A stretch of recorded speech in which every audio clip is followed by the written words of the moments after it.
So now that you've had your art degree interview and you're all immersed in your art projects, what are you thinking about for Northern Taste this year?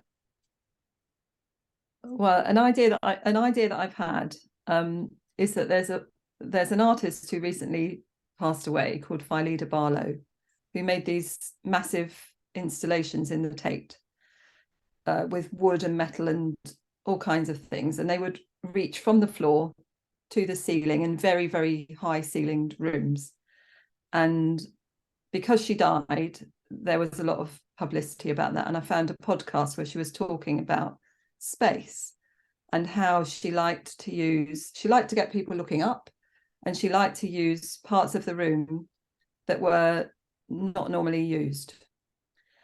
And she also talked about what happens to old artwork, what happens to artwork in general, and how some people in big posh houses have got a Mondrian on the wall, another person's got a print of some I don't know, some artist on their kitchen wall, and they don't think anything of it, and all sorts of things like that.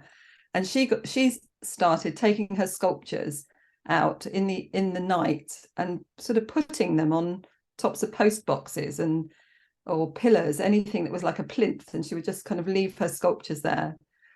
And the way she was talking about the space, and I had been thinking before that of the idea of responding, how people respond. For example, she wants to get people to look up, and when they look up, what is their response? And I was thinking about that in terms of looking at artwork and also creating artwork, and how we could use clean ideas to create artwork.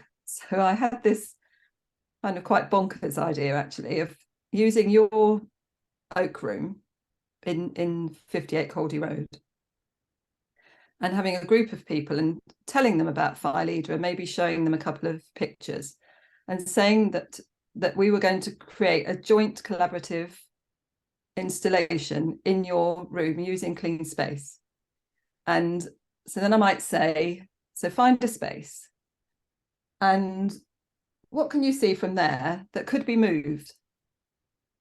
And then go to that thing and then move that thing.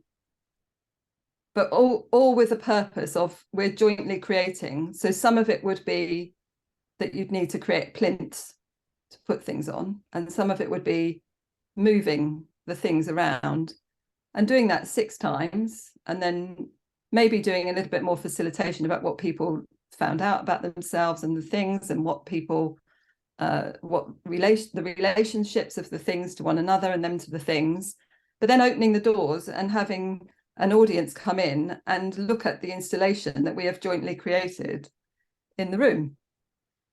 So that's a little idea that I've had for doing at the Northern Taste of Clean.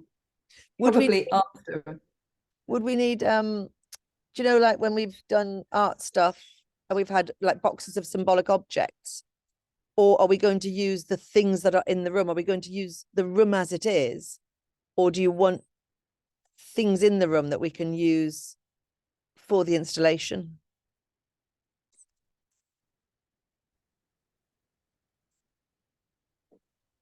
Oh, did you hear that? A minute. No, I didn't hear your answer. I said we could put objects in the room to be used for the installation, and I also thought there are plenty of objects in the room already, and it would very much depend on whether you minded things being moved and turned into like a work of art in the middle of the room, because it could be, you know, something is stood on a cushion, or you know, things are stacked up, and especially if we've given them this idea that you could go upwards, you don't know. It's like an emergent art installation collaboratively produced by the group. I love it. I love it. Okay, I'm going to pause you here.